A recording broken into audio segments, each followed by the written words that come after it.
नमस्कार,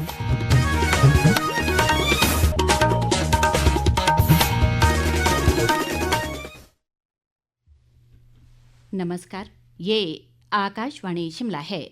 अब आप प्रभा शर्मा से प्रादेशिक समाचार सुनिए। हिमाचल प्रदेश ने आज अपना 55वां पूर्ण राज्यत्व दिवस हर्षोल्लास के साथ मनाया। राज्य स्तरीय समारोह कांगड़ा जिले के बैजनाथ में आयोजित किया गया, जिसकी अध्यक्षता मुख्यमंत्री सुखविंदर सिंह सुक्खू ने की। इस मौके पर मुख्यमंत्री ने राष्ट्रीय ध्वज फहराया और मार्च पास्ट की सलामी ली। मुख्यमंत्री ने इस मौके पर घोषणा की कि सरकार जल्द ही राज्य में 25,000 नौकरियों के लिए भर्ती प्रक्रिया शुरू करेगी। उन्होंने बैजनाथ की चढ़ियार उप तहसील को तहसील का दर्जा देने, चढ़ियार में लोक निर्माण विभाग का नया उपमंडल और डिजिटल लाइब्रेरी खोलने की घोषणा की। मुख्यमंत्री ने ततवानी में गर्म पानी के चश्मों तथा खीर गंगा घाट को पर्यटन स्थल के रूप में विकसित करने और पपरोला बैजनाथ बाईपास मार्ग पर संसाली भटवाली में बिनवा नदी पर पुल का निर्माण करने की घोषणा की। मुख्यमंत्री ने इस मौके पर कहा कि राज्य में मौजूदा समय में स्थिति ऐसी है कि पिछले कर्जों के मूलधन और ब्याज को चुकाने के लिए कर्ज लेना पड़ रहा है। उन्होंने कहा कि बीते 2 वर्षों में सरकार ने 30,080 करोड़ रुपए का कर्ज लिया, जिसमें से 18,854 करोड़ रुपए पिछला कर्ज चुकाने पर खर्च किए गए। मुख्यमंत्री ने कहा कि वित्तीय बाधाओं के बावजूद सरकार ने कर्जों पर निर्भरता कम करने के लिए संसाधन सृजन पर ध्यान केंद्रित किया है और विभिन्न क्षेत्रों में किए गए सुधारों के माध्यम से 2,200 करोड़ रुपए का अतिरिक्त राजस्व जुटाया गया है।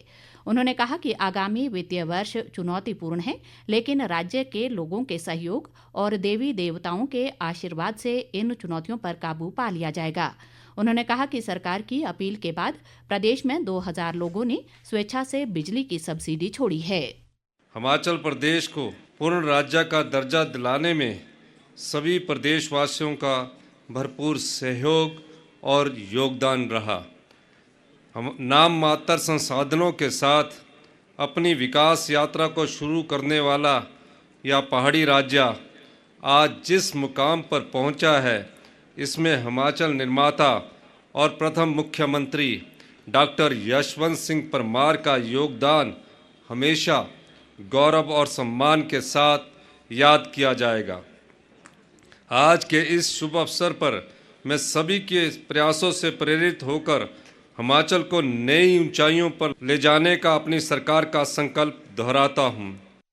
मुख्यमंत्री ने कहा कि उनकी सरकार ने 2 वर्षों में 42,000 से अधिक नौकरियां दी। इसमें से 12,500 से अधिक नौकरियां सरकारी क्षेत्रों में दी गई। उन्होंने कहा कि पुलिस विभाग में 1,088 कांस्टेबलों की भर्ती शुरू हो गई है और 2,061 वन रक्षकों का परिणाम भी घोषित कर दिया गया है। इसके अलावा जल शक्ति विभाग में भी 3,000 नियुक्तियां की गई हैं। मुख्यमंत्री ने कहा कि सरकार डेयरी, प्राकृतिक खेती, कृषि, बागवानी और मत्स्य पालन क्षेत्रों को मजबूत कर रही है। उन्होंने कहा कि वर्ष 2024 के दौरान कर्मचारियों और पेंशनरों को 11% डीए का भुगतान किया गया। हिमाचल प्रदेश 25 जनवरी 1971 को भारतीय गणराज्य का 18वां राज्य बना था। मुख्यमंत्री ने इस मौके पर हिमाचल के निर्माण में पूर्व मुख्यमंत्री स्वर्गीय वाईएस परमार और प्रदेश की जनता के सहयोग का भी जिक्र किया। प्रदेश भर में आज 15वां राष्ट्रीय मतदाता दिवस हर्षोल्लास के साथ मनाया गया।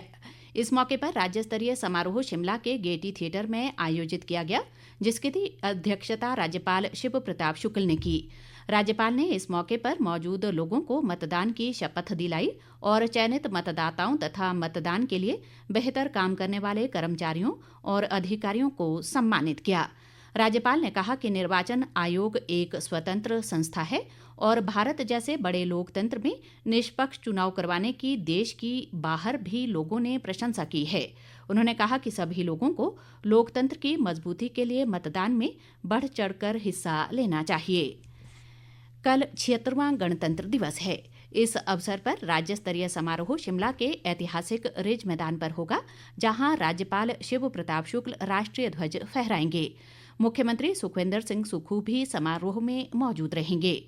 जिला स्तर पर होने वाले समारोह में विधानसभा अध्यक्ष कुलदीप सिंह पठानिया और राज्य सरकार के मंत्री ध्वजारोहण करेंगे। इस बीच गणतंत्र दिवस की पूर्व संध्या पर आज शाम 7 बजे राष्ट्रपति द्रौपदी मुर्मू राष्ट्र को संबोधित करेंगी। राष्ट्रपति के संबोधन को देखते हुए आकाशवाणी शिमला से रोजाना शाम 7:45 पर प्रसारित होने वाला प्रादेशिक समाचार बुलेटिन आज शाम 6:45 पर प्रसारित होगा। इसी के साथ ये समाचार बुलेटिन समाप्त हुआ। हमारा अगला बुलेटिन आप सुन सकते हैं शाम 6 बजे। नमस्कार।